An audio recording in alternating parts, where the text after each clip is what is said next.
तो भाई आज कुछ पढ़ते हैं, पढ़ के सुनाता हूँ।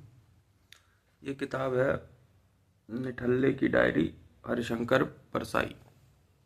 हम्म, इसका अ, एक ऐसे है, एक सुलझा आदमी। रुक जाइए, मेरे पास एडिटिंग टूल्स नहीं हैं और तो जस्ट बियर विथ मी। हाँ, एक सुलझा आदमी, हरिशंकर परसाई। बहुत लोग पूछते हैं कि मेरी दृष्टि इतनी साफ कैसे हो गई है और मेरा व्यक्तित्व ऐसा सरल कैसे हो गया है। बात यह है कि बहुत साल पहले मैंने अपने आप से कुछ सीधे सवाल किए। तब मेरी अंतरात्मा बहुत निर्मल थी, शेव के पहले के कांच जैसी। कुछ लोगों की अंतरात्मा बुढ़ापे तक वैसी ही रहती है जैसी जैसी पैदा होते वक्त थी। वे बचपन में अगर बाप का माल निसंकोच खाते हैं तो सारी उम्र दुनिया भर को बाप समझकर उसका माल निसंकोच मुफ्त खाया करते हैं। मेरी निर्मल आत्मा से सीधे सवालों के सीधे जवाब आ गए थे, जैसे बटन दबाने से पंखा चलने लगे। जिन सवालों के जवाब तकलीफ दे उन्हें टालने से आदमी सुखी रहता है। मैंने हमेशा सुखी रहने की कोशिश की है। मैंने इन सवालों के सिवा कोई सवाल नहीं किया और ना अपने जवाब बदले। मेरी सुलझी हुई दृष्टि, मेरे आत्मविश्वास और मेरे सुख का यही रहस्य। दूसरों को सुख का रास्ता बताने के लिए मैं वे प्रश्न और उनके उत्तर नीचे देता हूं। तुम किस देश के निवासी हो? भारत के। संसार में सबसे प्राचीन संस्कृति किस देश की है? भारत की। तुम किस जाति के हो? आर्य। विश्व में सबसे प्राचीन जाति कौन? आर्य। और सबसे श्रेष्ठ? आर्य। क्या तुमने खून की परीक्षा कराई है? हाँ, उसमें 100% आर्य सेल हैं। देवता भगवान से क्या प्रार्थना करते हैं? कि हमें पुण्य भूमि भारत में जन्म दो। बाकी भूमि कैसी है? पाप भूमि। देवता कहीं और तो जन्म नहीं लेते? कतई नहीं, वे मुझे बताकर जन्म लेते हैं। क्या देवताओं के पास राजनीतिक नक्शा है? हाँ, देवताओं के पास ऑक्सफोर्ड वर्ल्ड एटलस है। क्या उन्हें पाकिस्तान बनने की खबर है? उन्हें सब मालूम है। वे बाउंड्री कमीशन की रेखा को मानते हैं। ज्ञान विज्ञान किसके पास है? सिर्फ आर्यों के पास। यानी तुम्हारे पास है? नहीं, हमारे पूर्वज आर्यों के पास। उसके बाहर कहीं ज्ञान विज्ञान तो नहीं है? कहीं नहीं। इन हजारों सालों में मनुष्य जाति ने कोई उपलब्धि की? कोई नहीं। सारी उपलब्धि हमारे यहां हो चुकी थी। क्या अब हमें कुछ सीखने की जरूरत है? कतई नहीं, हमारे पूर्वज तो विश्व गुरु थे। संसार में महान कौन? हम। बाय द वे, ये अभी और आगे पढ़ूंगा, पर उससे पहले मैं बता दूं, ये 1968 में प्रकाशित हुआ था। 1968। आगे पढ़ता हूं कि मेरा हृदय गदगद हो गया, अश्रुपात होने लगा। मैंने आंखें बंद कर ली, मुख से स्वर निकलने लगे। आहा, वाह, कैसा सुख है। इसी समय मेरा एक परिचित वहां आ गया। बोला, क्या आंखें आ गई हैं? कोई दवा डाल रखी है? मैंने कहा, अंजन लग गया है, पर बाहर की आंखों में नहीं, भीतर की आंखों में। नई दृष्टि मिल गई है, बड़ा संतोष है। अब सब सहज हो गया है, इतिहास सामने आ गया, जीवन के रहस्य खुल गए। न मन में कोई सवाल उठता, न कोई शंका पैदा होती। जितना जानने योग्य था जाना जा चुका, सब हमारी जाति जान चुकी। अब न कुछ जानने लायक बचा, न करने लायक। मैंने उसे वे सवाल और जवाब बताए। उसने कहा, ठीक है, मैं समझ गया। आत्मविश्वास धन का होता है, विद्या का भी और बल का भी, पर सबसे बड़ा आत्मविश्वास नासमझी का होता है। इसे मैंने अपनी प्रशंसा समझा और अपने विश्वासों में और पक्का हो गया। मैं अपने विचार खुलकर प्रकट करने लगा और लोगों को वे दिलचस्प मालूम हुए। लोग मुझे सुनने के लिए तड़पने लगे और इंजीनियरों से लेकर दार्शनिकों तक के बीच मुझे बुलाया जाने लगा। एक दिन डॉक्टरों की सभा में मैंने कहा, पश्चिम गर्व करता है कि उसने पेनिसिलिन की खोज की और खोज करके मनुष्य की आयु बढ़ा दी है। उसे नहीं मालूम कि पेनिसिलिन दूसरे विश्व युद्ध के समय नहीं, महाभारत युद्ध के समय हमारे यहाँ खोज लिया गया था। मित्रों, कल्पना कीजिए, भीष्म पितामह, अखंड ब्रह्मचारी भीष्म शरशैया पर पड़े हैं, सारा शरीर घावों से छत विछत हो गया है। वे सूर्य की गति देख रहे हैं। सूर्य उत्तरायण हो तो वे प्राण त्यागे। वे पूरे 51 दिन जीवित रहे और फिर भी घावों से नहीं मरे, इच्छा से प्राणों का त्याग किया। मैं पश्चिम के वैज्ञानिकों से पूछता हूं कि उनके घाव सेप्टिक क्यों नहीं हुए। पेनिसिलिन के कारण उन्हें पेनिसिलिन दिया गया था।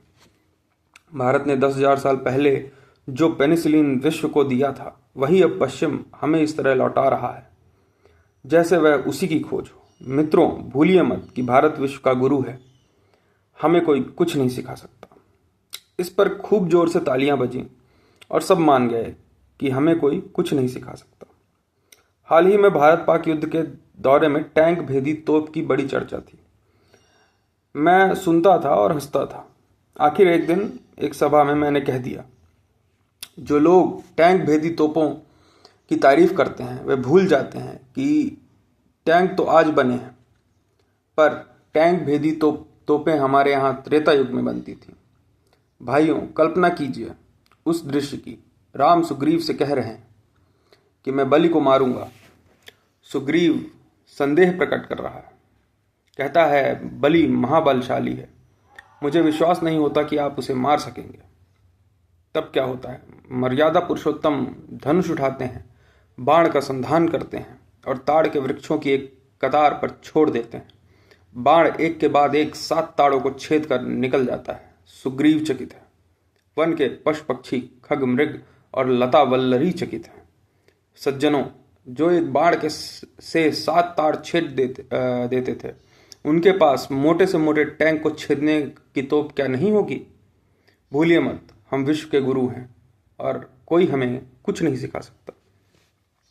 खूब ताली पीटी और सब मान गए कि कोई हमें कुछ नहीं सिखा सकता। एक दिन मनोविज्ञान पर एक परिचर्चा आयोजित थी। प्रोफेसर लोग लंबे लंबे भाषण दे रहे थे।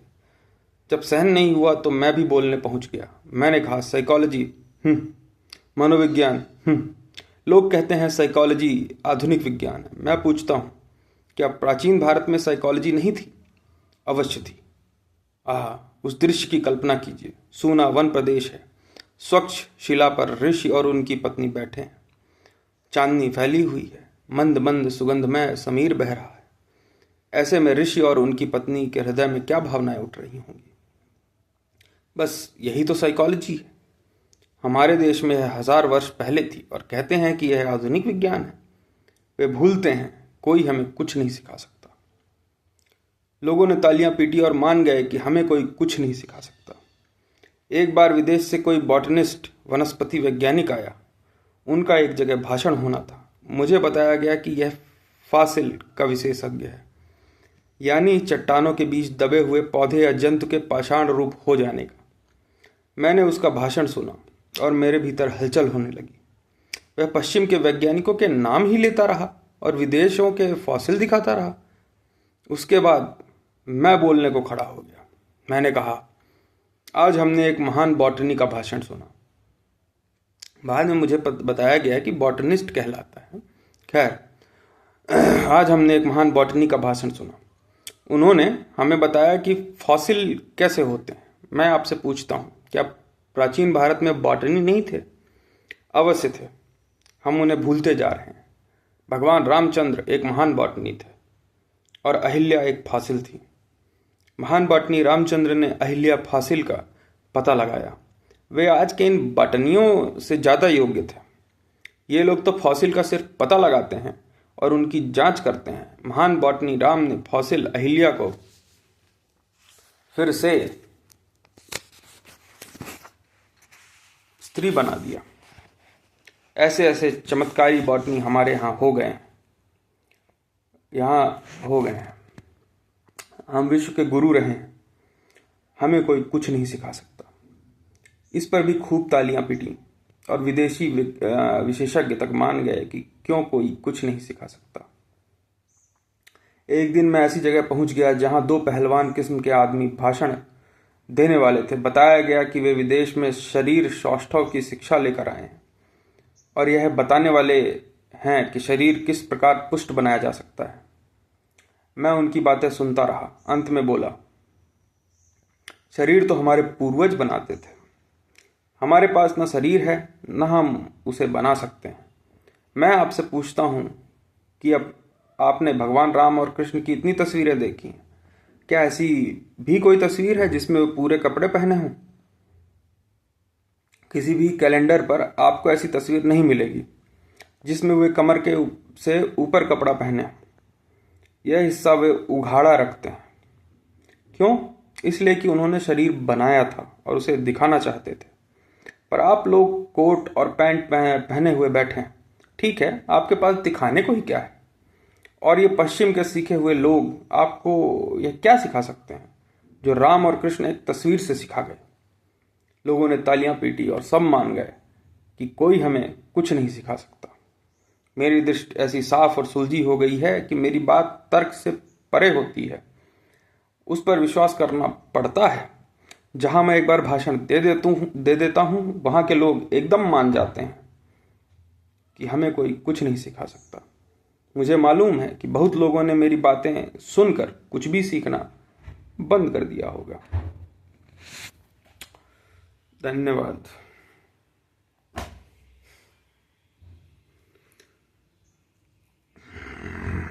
कुछ समझ में आए तो ठीक है।